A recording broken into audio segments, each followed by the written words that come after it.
다음에 23페이지요. 노동 3권의 내용 보겠습니다. 노동 3권의 내용. 이제 단결권, 단체 개석권, 단체 행동권에 대해서 이제 뭐 개괄적인 내용을 보는 거고요. 아까 말씀드렸지만 첫 시간에 조금 어렵다고 그랬죠. 첫 시간은 이제 총론이어서 추상적이어서 어려운 내용이 좀 있고요. 그 첫 시간만 지나면은 뭐 크게 어려운 내용은 없을 거라고 생각이 됩니다. 그래서 먼저 단결권 보세요. 근로자 단결권이란 근로자들이 자주적으로 단결하여 노동조합을 설립 운영하고 이에 가입할 수 있는 권리. 노동조합을 설립 운영하거나 가입할 수 있는 권리가 단결권입니다. 단결권. 그러니까 뭔가 단체를 만드는 권리라는 게 단결권뿐만이 아니고 우리 헌법에는 결사의 자유라는 게 있어요. 결사의 자유라는 게 있는데 그 오늘 나눠드린 프린트물 보세요. 거기 결사의 자유와 단결권을 비교를 해놨죠. 이거 그냥 보고 이해만 하시면 돼요. 시험하고 직접적으로 관계없고요. 거기 보면은 단결권은 일단 노동 3권은 주체가 근로자입니다. 근데 결사의 자유는 근로자가 아니고 국민이죠. 국민이고요. 그리고 노동 3권의 목적은 뭐였죠? 아까? 근로조건 향상이었죠. 근데 결사의 자유는 주로 정치적 결사죠. 뭐 정당을 만든달지 이런 게 정치적 결사가 주로 많고요. 그리고 단결권, 노동 3권의 성격이 아까 뭐였죠? 사회적 성격을 띤 자유권, 사회적 보호 기능을 담당하는 자유권이라고 했죠. 그러니까 자유권적 성격도 있고 생존권적 성격도 있다는 거죠. 근데 결사의 자유는 주로 자유권적 성격이 있습니다. 생존권적 성격은 없고요, 거의. 소극적 권리, 이건 바로 뒤에 다시 말씀을 드릴 건데 소극적 권리라는 건 이런 거죠. 내가 단체에 가입하지 않을 권리 또는 가입한 단체에서 탈퇴할 권리 같은 걸 소극적 권리라고 합니다. 근데 결사의 자유에서는 이 소극적 권리가 결사의 자유에 포함이 돼 있다고 해요. 근데 단결권에는 이 소극적 권리가 포함되어 있지 않다라고 봅니다. 뒤에 다시 설명을 드리겠습니다. 이건. 그래서 단결권하고 결사의 자유는 이런 그 차이가 있다는 거 이해만 하고 넘어가시면 될 것 같고요. 다음에 동그라미 3번에 개별적 단결권하고 집단적 단결권이 있죠. 개별적 단결권은 아까 노동 3권의 주체가 누구라고 그랬죠? 근로자하고 노동조합이라고 그랬죠. 노동조합의 단결권이 이제 집단적 단결권이죠. 그렇죠? 그리고 근로자의 단결권이 이제 주로 개별적 단결권입니다. 그래서 거기 개별적 단결권 보시면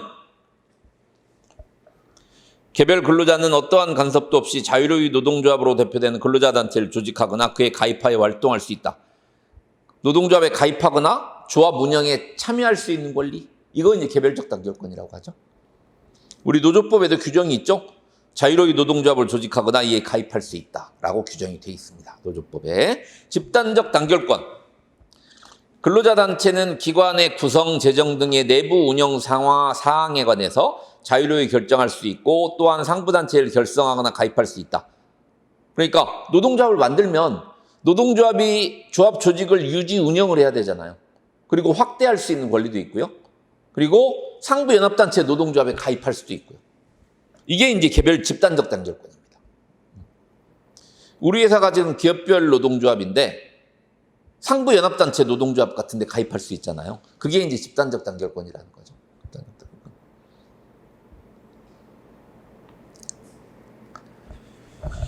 다음에 동그라미 4번에 이제 적극적 단결권하고 소극적 단결권이 있어요. 여기가 조금 어려울 수도 있습니다. 먼저 의의를 보시면 적극적 단결권.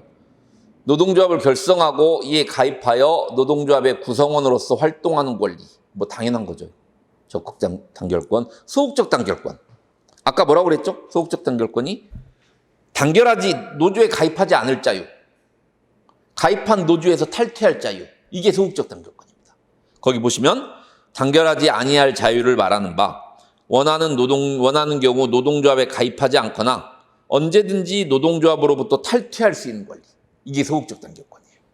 근데 이 소극적 단결권 인정 여부에 대해서 소극적 단결권 긍정설은 뭐냐면 헌법 33조 1항 거기 22페이지 보세요. 33조 1항을 보시면 근로자는 근로조건 향상을 위해서 자주적인 단결권, 단체 교섭권 및 단체 행동권을 가진다라고 돼 있죠. 여기에 적극적 단결권은 당연히 포함되어 있다라고 보는 거죠. 근데 이 소극적 단결권이 33조 1항이 포함되어 있느냐? 이 문제입니다. 이게. 그래서 소극적 단결권 긍정설은 헌법 33조 1항에 소극적 단결권이 포함되어 있다라는 거고요. 그 다음 페이지 보세요. 소극적 단결권 부정설은 헌법 33조 1항에 소극적 단결권이 포함되어 있지 않다라는 거죠.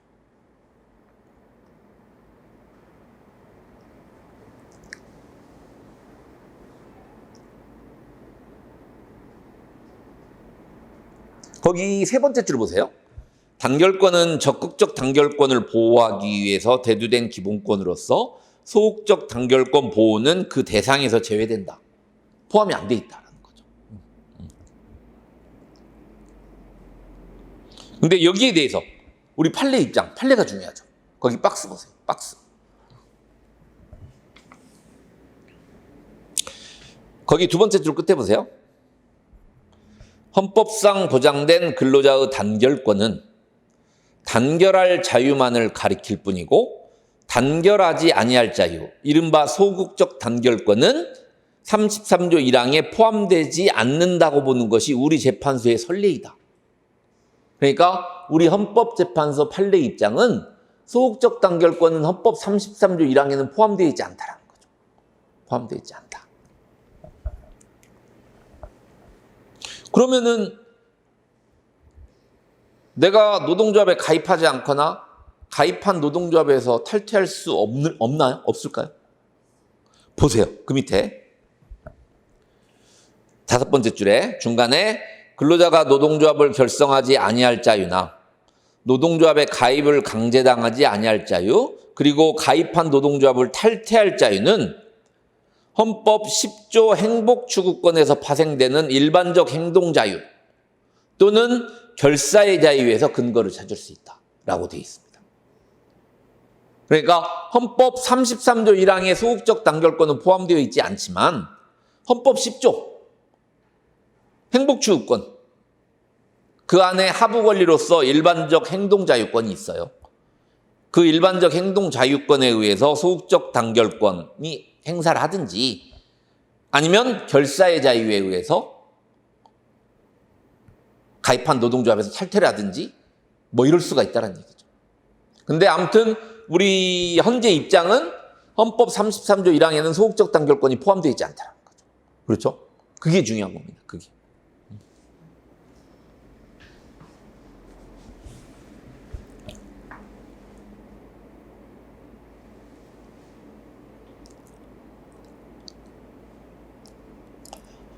거기 동그라미 5번 보세요. 단결 강제의 범위라는 게 나와 있는데 단결 강제라는 건 뭐냐면 일단 이해만 하세요. 조합원 자격 취득 유지를 강제하는 노조의 권리입니다. 단결 강제. 강제로 조합원이 되게 하는 거죠. 조합원 자격 취득 유지를 강제하는 노조의 권리가 단결 강제입니다. 단결 강제. 그래서 우리가 아까 말씀드렸던 클로우즈샵이나 유니온샵 이런 것들도 단결 강제의 수단이에요. 아까 클로우즈샵은 뭐라고 그랬죠? 조합원만 채용할 수 있는 거라고 그랬잖아요. 그러니까 노조에 가입하지 않으면 취업을 못하니까 노조에 가입할 수밖에 없는 거죠. 또 하나 유니온샵 뭐라고 그랬죠? 누구나 채용할 수 있지만 일단 채용이 되면 반드시 노조에 가입을 해야 된다고 그랬잖아요. 이것도 조합원 자격 취득 유지를 강제하는 노조의 권리라고 할 수도 있습니다.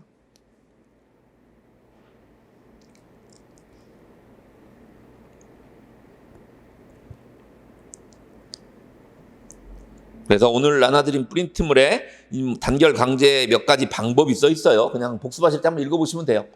그냥 읽어보시고 그냥 넘어가시면 되고요. 거기 동그라미 5번에 단결 강제의 범위가 나와 있는데 거기 뭐 일반적 단결 강제가 있고 제한적 단결 강제가 있어요. 일단 이해를 하세요. 어떤 의미인가?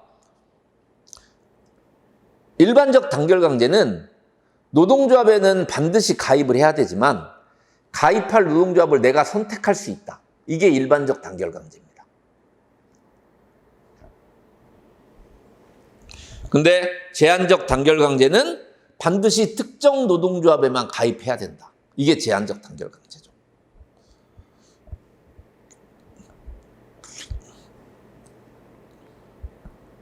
근데 조금 전에 소극적 단결권 긍정설이 있고 부정설이 있었지만 단결 강제하고 논리적으로 연결이 되려면 소극적 단결권을 부정해야 되죠. 그래야 단결 강제가 인정이 되는 거죠. 그렇죠?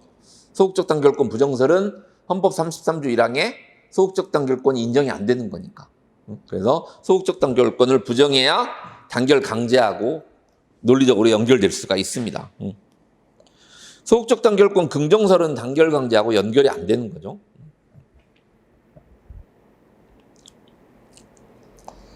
아무튼 여기서 가장 중요한 건 아까 말씀드린 헌재 판례입니다. 소극적 단결권을 부정하는 헌재 판례. 가장 중요한 거고요. 다음에 이제 단체 교섭권. 단체 교섭권은 노조가 사용자하고 하는 그 교섭이죠. 첫 번째 줄 보시면 근로자 단체 교섭권이라면 근로자가 조직한 노동조합이 근로조건을 유지 개선하기 위해서 사용자와 교섭할 수 있는 권리. 그래서 거기 중간에 두 번째 줄 중간에 굉장히 중요한 판례가 나옵니다. 밑줄 그어두세요. 헌법이 단체협약 체결권을 명시하고 있지 않더라도 단체 교섭권에는 단체협약 체결권이 포함되어 있다. 밑줄 그어두세요. 노동 3권은 단결권, 단체 교섭권, 단체 행동권이잖아요. 그러니까 단체협약 체결권이라는 건 없어요. 노동 3권에. 근데 단체 교섭권이 있는데 그 단체 교섭권에는 단체협약 체결권이 포함되어 있다라는 거죠. 판례 입장이.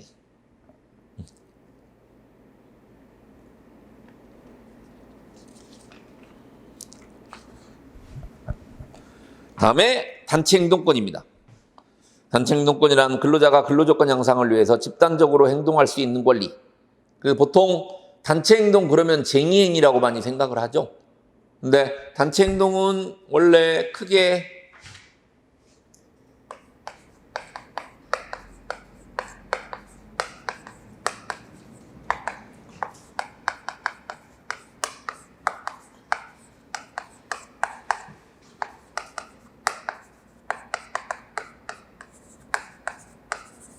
이렇게 구분이 됩니다.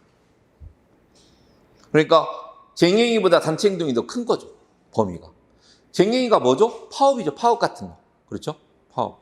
근데 그 나중에 배우시겠지만 쟁의행위가 되기 위해서는 업무의 정상적인 운영을 저해해야 쟁의행위가 됩니다.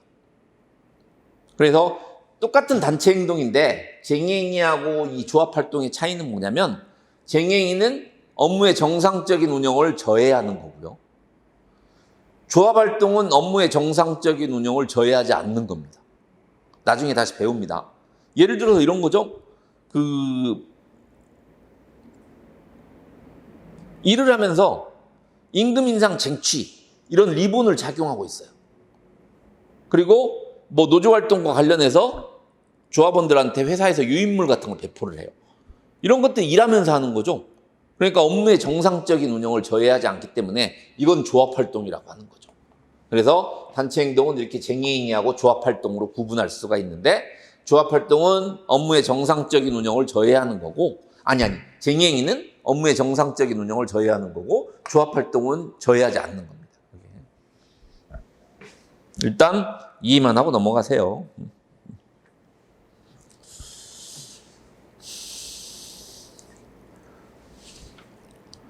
다음에 노동 3권의 효력입니다. 노동 3권의 효력. 일단 대국가적 효력이 있고 대사인적 효력이 있습니다. 근데 대국가적 효력은 일단 자유권적 효력이 있고 사회적 기본권에 근거한 효력이 있어요. 자유권적 효력은 뭐냐면 국가에서 내가 노동 3권을 행사하지 못하도록 방해하면 방해하지 말라고 요구할 수 있는 권리. 이게 대국가적 효력입니다. 그런데 생존권적 성격에 근거한 효력, 이건 무슨 얘기냐면 내가 노동 3권을 제대로 행사할 수 있도록 국가에서 입법이나 기타 여러 정책 같은 걸 통해서 내가 노동 3권을 제대로 행사할 수 있도록 요구를 하는 거죠. 이게 사회적 기본권의 성격에 근거한 효력이라고 하는 거고요. 자유권적 성격의 효력은 국가에서 내가 노동 3권 행사하는 걸 방해하면 방해하지 말라고 요구할 수 있는 권리. 이게 이제 대국가적 효력이에요. 특히 대국가적 효력에서 사회권, 생존권적 성격에 근거한 효력에 대해서 가끔 지문에 나옵니다. 노동조합은 국가가 입법이나 기타 적극적인 조치를 통해서 노동 3권을 제대로 행사할 수 있도록 여러 가지 법이나 정책을 요구할 수 없다. 이렇게 나와요. 요구할 수 있죠. 요구할 수 있는 거죠. 그래서 이런 국가적 효력은 두 가지 성격이, 효력이 있다는 거 이해를 해두시고요. 사인적 효력. 이건 사용자가 내가 노동 3권을 행사하려고 하는데 방해하면 방해하지 말라고 요구할 수 있는 권리죠. 이게. 그래서 대사인적 효력입니다. 그러니까 꼭 사용자는 아니고 내가 우리 회사 노동조합을 만들려고 하는데 다른 근로자가 이걸 방해한다. 이것도 대사인적 효력이죠. 방해하지 말라고 요구할 수 있어요. 사용자나 다른 근로자가 내가 노동 3권을 행사하는 걸 방해하면 방해하지 말라고 요구하는 권리, 이게 대사인적 효력입니다.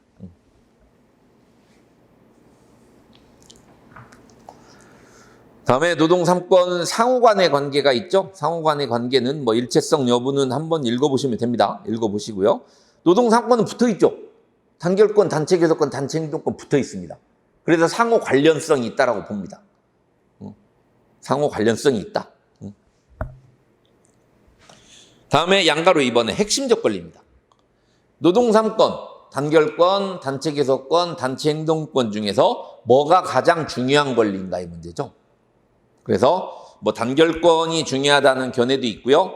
단체 교섭권이 가장 중요하다는 견해도 있고요. 단체 행동권이 가장 중요하다는 견해도 있습니다.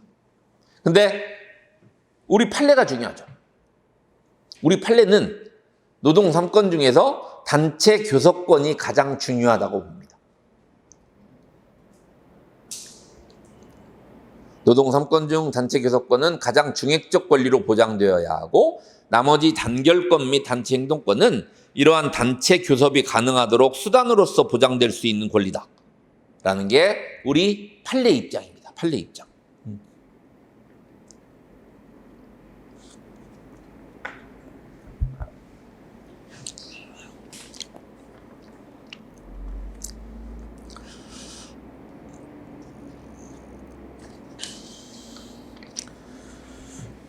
다음에 이제 노동 3권의 제한입니다. 노동 3권의 제한. 27페이지요. 우리 헌법상의 기본권은 절대적 기본권이 있고 상대적 기본권이 있어요. 절대적 기본권.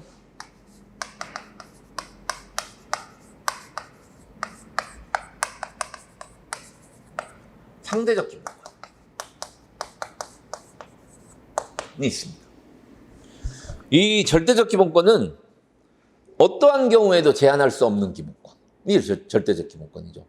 그럼 노동 3권은 절대적 기본권일까요? 상대적 기본권일까요? 제한할 수 있겠죠. 당연히. 상대적 기본권입니다. 노동 3권은 상대적 기본권이에요. 절대적 기본권이 아니에요. 예를 들어서 대표적으로 절대적 기본권은 이런 거죠. 신앙 선택의 자유. 내가 어떤 신앙을 선택하든 누가 그걸 막을 수가 있나요? 막을 수 없죠. 근데 노동 3권은 노조가 뭐 이제 여러 가지 영향력이 있기 때문에 이제 제한할 수 있는 기본권이라고 하죠. 상대적 기본권이라고 합니다. 그래서 노동 3권의 제한이 나오는 거죠. 만약에 노동 3권이 절대적 기본권이면 노동 3권의 제한이라는 표현을 못 쓰죠. 그렇죠? 노동 3권의 제한 보세요. 1번 노동 3권의 내재적 한계입니다.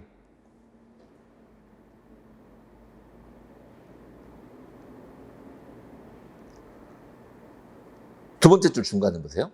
노동 3권은 근로자의 근로조건 향상을 위해서 자주적으로 행사될 것이 요구되는 까닭에 비자주적이거나 근로조건 향상과는 관계없는 정치파업, 동정파업 등은 내재적 한계를 일탈한 것으로서 헌법상 노동 3권 보장이 되지 못한다.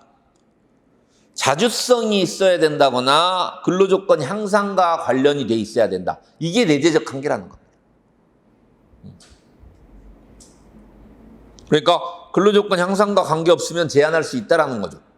왜? 상대적 기본권이니까. 아까 33조 1항에 뭐라고 돼 있죠? 앞에 보세요. 22페이지 한번 보세요. 거기 33조 1항 보시면 근로자는 근로조건 향상을 위해서 자주적인 단결권, 단체 교섭권 및 단체 행동권을 가진다. 라고 돼 있죠. 그러니까 자주성이 없거나 근로조건 향상을 위한 목적이 아니면 제한할 수 있다는 거죠. 그게 이제 노동 3권의 내재적 한계라는 거죠. 내재적 한계.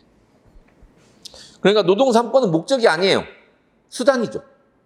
근로조건 향상이라는 목적을 달성하기 위한 수단이라는 겁니다. 예.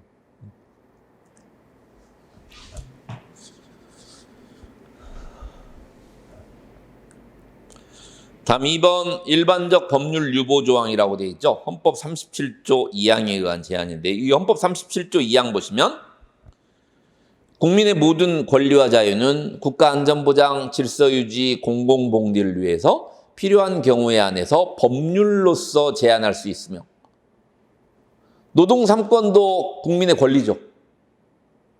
그러니까 노동 3권도 국가안전보장, 질서유지 또는 공공복리를 위해서 필요한 경우에 제한할 수 있다는 거죠. 근데 법률로서만 제한할 수 있죠. 법률로서만. 국가 행정조치로는 제한할 수 없다는 얘기입니다. 국가 행정조치로는.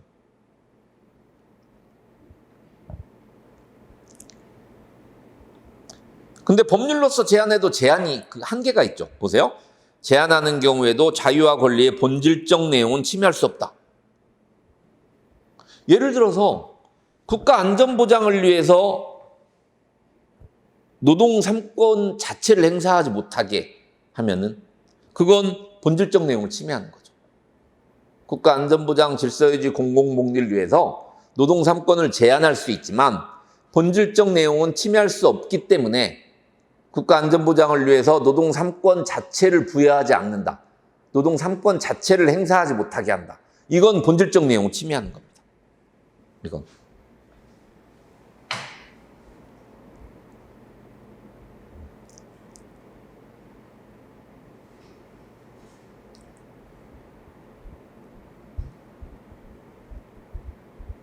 그 박스 밑에 보시면 판례가 하나 나오죠.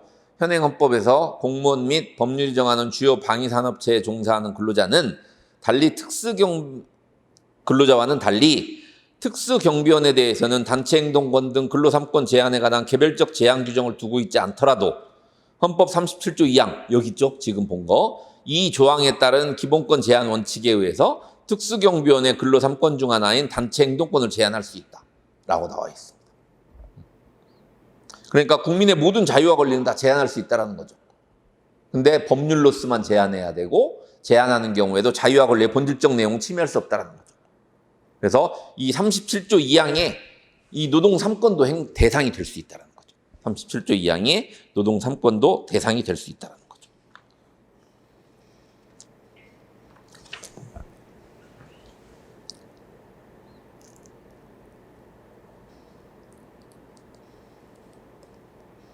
다음에 3번 노동 3권에 대한 구체적 제한이 있는데요. 거기 그 아래쪽에 있는 그 첫 번째 꼭지 한번 읽어보세요.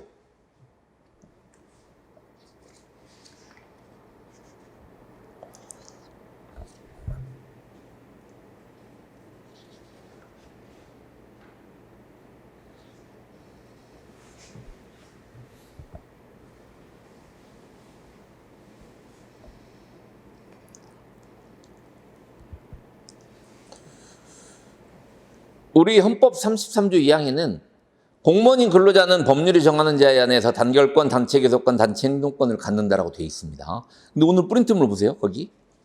아까 거기 그 헌법 33조 2항이 공무원이라고 되어 있죠? 그 결사의 자유와 단결권 비교한데 바로 위에. 공무원 노조법에 따르면 단결권하고 단체 교섭권은 보장이 되는데 쟁행인 할 수 없도록 되어 있습니다. 공무원 노조법에. 그러니까 단체 행동권이 제한되는 거죠, 지금. 그러니까 이 공무원 노조법이 헌법 33조 2항에서 말하는 법률이 정하는 자에 해당되는 거죠. 그렇죠? 근데 공무원 중에서 노동 3권을 다 행사할 수 있는 공무원이 있어요. 그게 거기 나와 있는 사실상 노무에 종사하는 공무원입니다. 그래서 이 사실상 노무에 종사하는 공무원은 단결권, 단체 교섭권, 단체 행동권을 다 행사할 수 있어요. 그게 국가공무원법하고 지방공무원법에 나와 있습니다. 그래서 여기 나와 있는 공무원노조법, 국가공무원법, 지방공무원법이 헌법 33조 2항에서 말하는 법률이 정하는 자라고 할 수가 있는 거죠. 예. 이 공무원노조법은 우리 노트 시험범위에 들어가는 거예요. 공무원의 노동조합 운영에 관한 법률이라고. 오늘 시험범위의 정식 명칭은 공무원의 노동조합 설립 및 운영 등에 관한 법률입니다. 그냥 간단하게 공무원 노조법이라고 얘기를 하죠. 그래서 공무원의 노동조합 가입, 단체 교섭 뭐 이런 것들에 대해서 규정을 하고 있어요. 거기에서.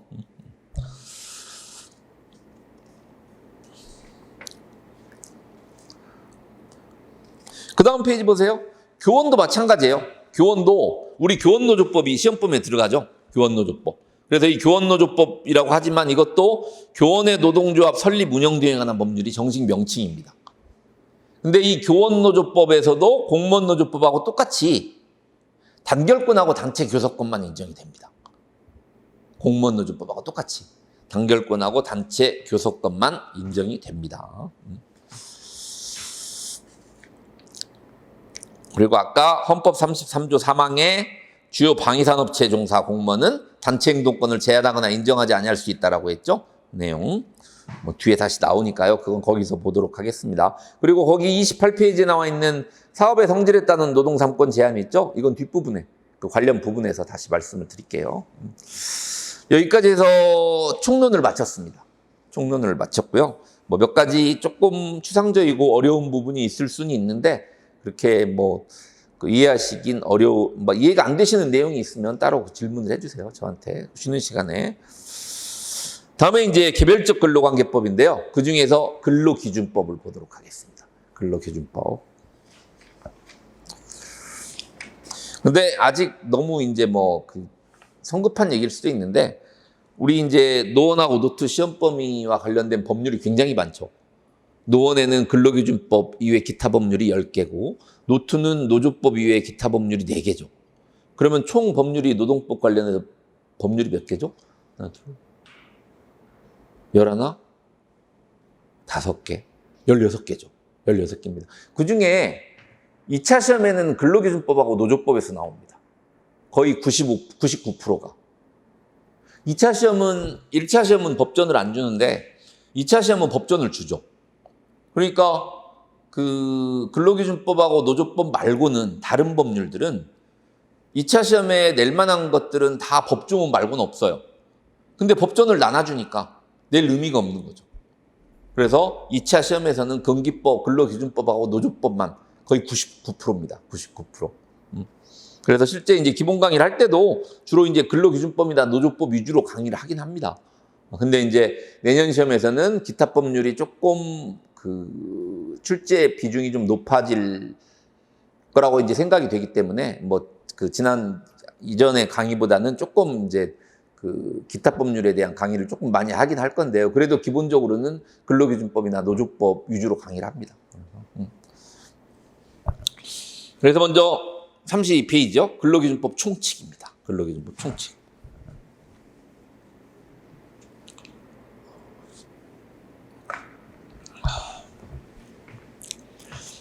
근로기준법 의의, 목적, 성격. 의의 보세요. 근로기준법은 근로자의 인간다운 삶을 실현하기 위해서 근로관계의 성립 내용 변경 및 종료 등 근로조건 전반에 걸쳐서 최저기준을 정한 일반법이다. 아까 우리 헌법 32조 3항에 근로조건의 기준은 인간의 존엄성을 보장하도록 법률로 정한다라고 되어 있죠. 이 법률로 정한 게 근로기준법이에요. 그리고 이 근로기준법을 이제 제정을 한 뒤에 이 근로기준법을 준수하도록 국가에서 지도 감독을 하죠. 그리고 위반하면 처벌을 합니다. 그래서 개개 근로자를 보호하는 거죠. 그게 아까 개별적 근로관계법의 규율 원리라고 그랬죠. 여기. 그래서 최저 근로조건을 설정을 해놓고 위반하면 처벌을 한다는 거죠. 국가에서. 그게 공법적 성격이라고 말씀을 드렸어요. 공법적 성격, 사법적 성격 중에서. 목적. 모든 법의 1조는 목적입니다. 거기 1조 한번 읽어보세요.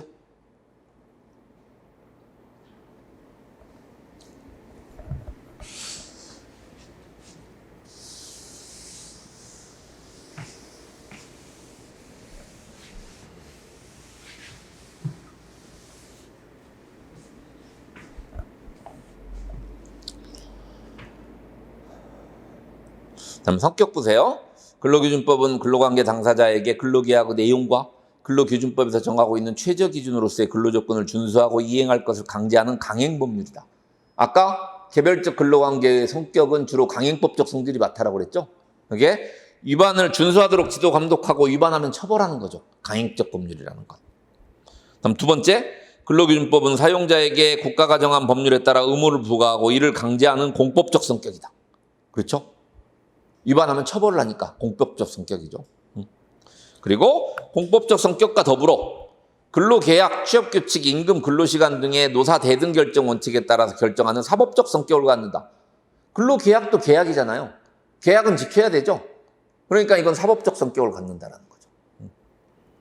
그래서 근로기준법은 공법적 성격도 있고 사법적 성격도 있기 때문에 공법과 사법이 혼합 교차가는 법률이다. 라는 거죠. 혼합 교차가는 법률이다.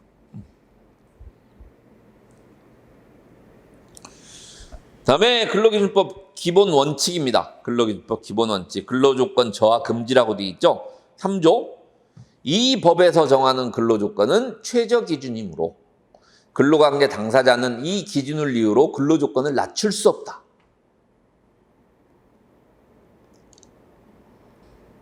이건 두 가지 의미가 있어요. 첫 번째가 최저 기준 이상으로 근로조건을 결정을 해야 된다는 의미가 있고요. 또 하나는 기존 근로조건을 저하하지 말라는 의미도 있죠. 기존 근로조건을. 예를 들어서 이런 겁니다. 국가에서 최저임금이 발표가 됐는데 시간당 10,000원이에요. 근데 우리 회사 근로자들 이 임금을 계산을 해봤더니 시간당 15,000원이에요. 이 너무 많이 주는구나. 10,000원으로 낮추자. 이러지 말란 얘기입니다. 이게 근로조건 저하 금지라는 게. 근데 어떠한 경우에도 저하할 수 없느냐? 저하시킬 수 없, 낮출 수 없느냐? 그건 아니죠. 그 세 번째 줄 보세요. 규정 취지의 세 번째 줄. 다만 사회경제적인 변동, 경영여건 변화, 직무의 변화 등이 있거나 합법적인 단체박 또는 취업규칙 등에 의한 것이라면 근로조건 저하는 가능하다. 사용자가 일방적으로 기존 근로조건을 불이익하게 변경하는 것은 원칙적으로 허용되지 않는다. 그러니까 근로자하고 사용자가 합의해서 근로조건 낮출 수는 있다는 얘기죠. 회사가 어려워요? 회사가 어려워. 그래서 시간당 20,000원씩 주다가 회사가 어려워서 시간당 15,000만, 1년 동안 시간당 15,000원만 하자. 할 수 있다는 거죠. 최저임금만 넣으면 가능하다는 거죠. 그러니까 낮출 수는 있지만 최저기준은 준수해야 되죠. 왜? 이 근로기준법에 나와 있는 기준은 최저 근로조건이니까 그 이하에서는 결정할 수가 없다는 거죠. 최저기준 이상에서는 당사자가 합의하면은 낮출 수 있다는 거죠. 낮출 수 있다.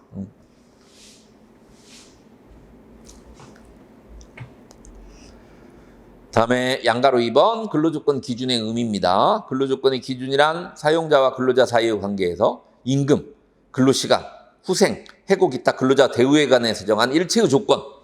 뭐 근로조건의 의미죠. 근로조건 의미. 근데 채용은 근로조건 아닙니다. 그 두 번째 줄 끝에 보세요.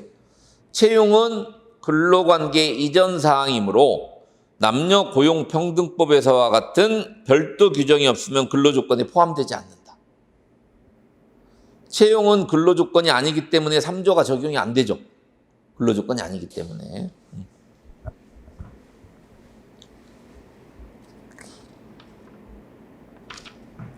다음에 노사 대등 결정의 원칙입니다. 4조. 근로조건은 근로자와 사용자가 동등한 지위에서 자유의사에 따라서 결정하여야 한다. 사적 자치를 표현한 거죠. 사적 자치를. 그러니까 개별적인 근로자하고 사용자 관계에서는 이렇게 대등하게 의사결정이 되기가 어려우니까 이렇게 이런 규정이 있는 거예요. 그렇죠? 만약에 누구나 당연하게 대등한 의사결정이 이루어질 수 있으면 이런 법에 이런 규정이 없겠죠. 대등한 의사결정이 어렵기 때문에 이런 규정이 있는 거예요. 근데 이 4조와 관련해서도 틀린 지문으로 이렇게 많이 나오죠. 근로조건은 근로자와 사용자가 동등한 지위에서 자유의사에 따라서 결정되어서는 안 된다. 이렇게 나오기도 합니다. 틀린 지문으로.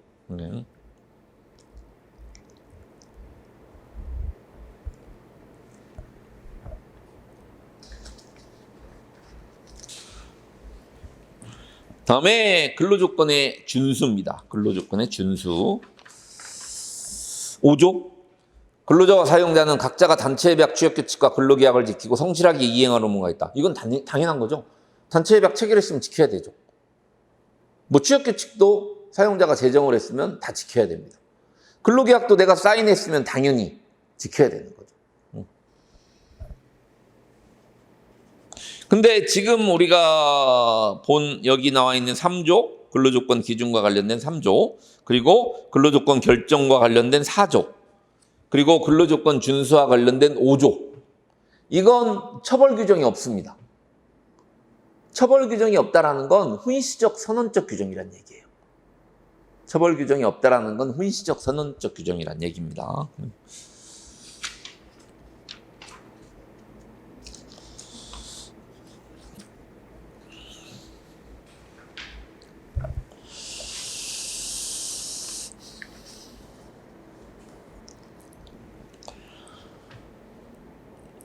다음에 4번 균등대우 원칙입니다. 균등대우 원칙.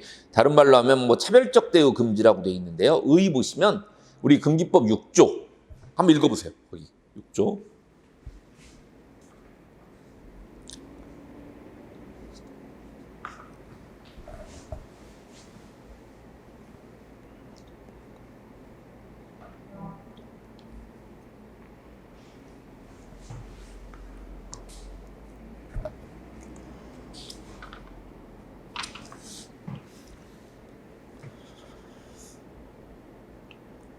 사용자는 근로자에 대해서 남녀의 성을 이유로 차별적 대우를 하지 못하고 국적, 신앙 또는 사회적 신분을 이유로 근로 조건에 대한 차별적 처우를 하지 못한다라고 되어 있습니다. 차별금지 사유가 뭐죠? 남녀의 성, 국적, 신앙, 사회적 신분이죠. 그냥 앞자만 따서 성국신사라고 합니다. 영국신사 아니고 성국신사라고 하죠. 성국신사. 차별금지 사유, 성별, 국적, 신앙, 사회적 신분. 성국신사. 성별, 국적, 신앙, 사회적 신분을 이유로 모든 차별을 하지 못한다가 아니죠. 근로 조건에 대한 차별을 못합니다. 근로 조건.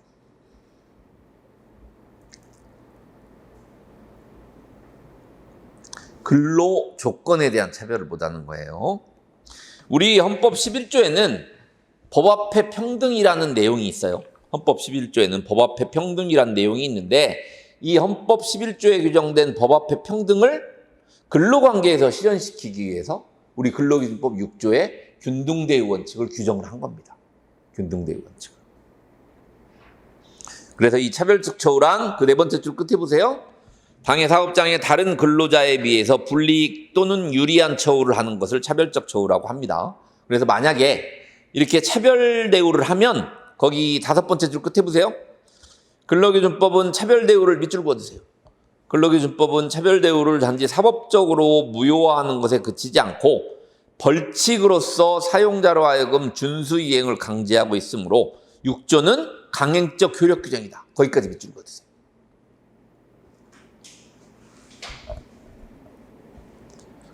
위반하면 처벌을 한다는 얘기입니다. 위반을 하면 사법적으로 무효가 되는 것뿐만이 아니고 처벌을 한다는 얘기예요. 이 처벌이 우리 근로기준법 14조 1호를 보면은 500만 원 이하의 벌금을 부과하도록 돼 있어요. 500만 원 이하의 벌금을. 벌금은 형사처벌입니다. 벌금은 형사처벌이고 우리가 보통 알고 있는 게 뭐 과태료라는 거 있죠? 과태료는 형사처벌 아니에요. 과태료는. 그러니까 그냥 간단히 말씀드리면 과태료는 아무리 많이 여러 번 걸려도 그건 전과자가 아니죠. 근데 벌금은 전과자입니다. 왜? 형벌이니까.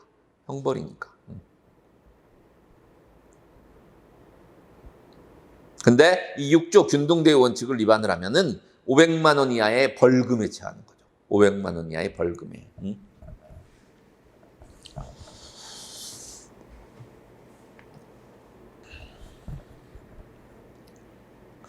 그래서 양가로 2번에 차별대우 사유 볼게요. 아까 뭐라고 그랬죠? 성국신사라고 그랬죠? 성별, 국적, 신앙, 사회적 신분입니다. 그래서 동그라미 1번 남녀의 차별적 대우 금지. 근데 남녀차별 대우 금지와 관련한 구체적인 내용은 우리 근로기준법에 거의 없어요. 우리 노원 시험범위에 들어가는 남녀고용평등법에 있습니다. 주로 남녀고용평등법에. 그래서 그 남녀고용평등법에는 기업권 동일대우 원칙이라고 돼 있죠. 동일노동에 대해서는 동일임금을 지급해야 된다. 8조에 동일가치 노동 동일임금 지급의 원칙. 남자하고 여자가 비슷한가 동일한 가치의 일을 하면 똑같이 임금을 받아야 된다는 거죠.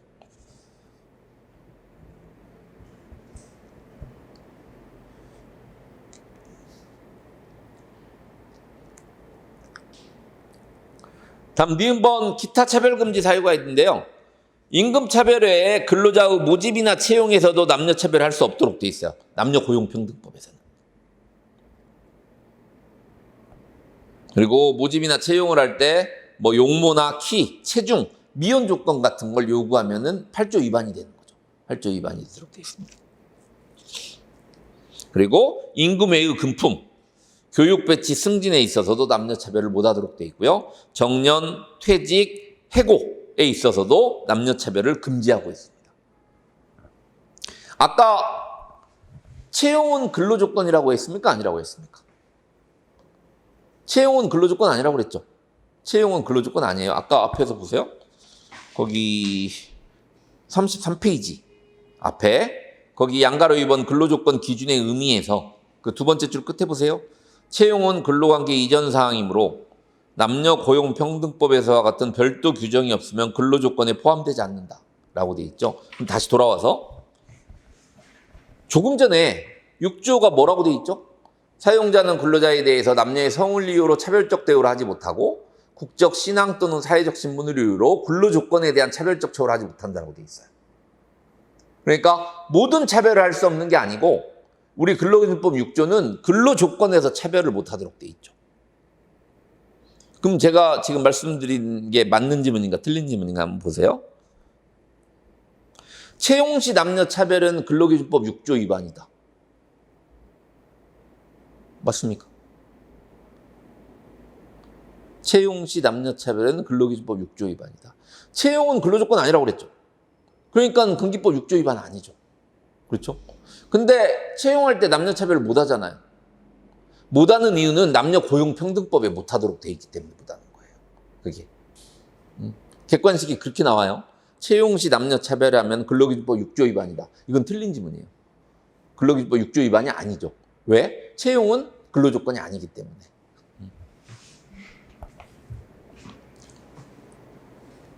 다음에 국적을 이유로 한 차별대우 금지. 미국인하고 동남아인 차별하는 거. 이건 국적을 이유로 한 차별대우죠. 한국인하고 동남아인하고 차별하는 거. 똑같이 일하는데. 이것도 국적을 이유로 한 차별대우 금지고요. 두 번째 줄 끝에 있죠. 불법 체류 외국인도 근로자인 이상 근로기준법이 적용된다. 밑줄 그어주세요. 불법 체류 외국인은 출입국관리법 위반은 될 수 있지만 근기법상 근로자 여부하고는 관계가 없습니다. 불법 체류 외국인이라고 해도 우리가 이따 배울 근기법상 근로자에는 포함이 될 수가 있어요. 포함이 될 수가 있다.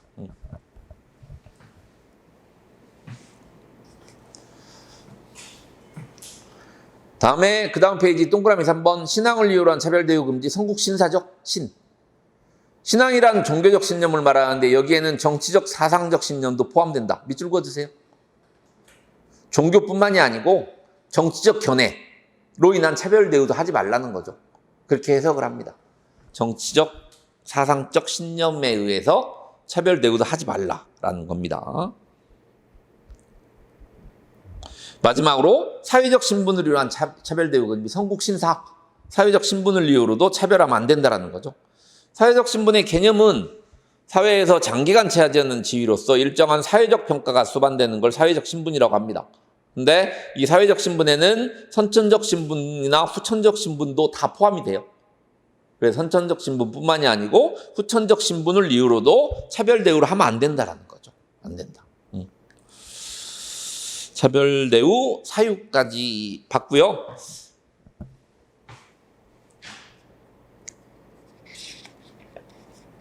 좀 쉬었다가 이 6시 반부터 차별금지 영역부터 보도록 하겠습니다.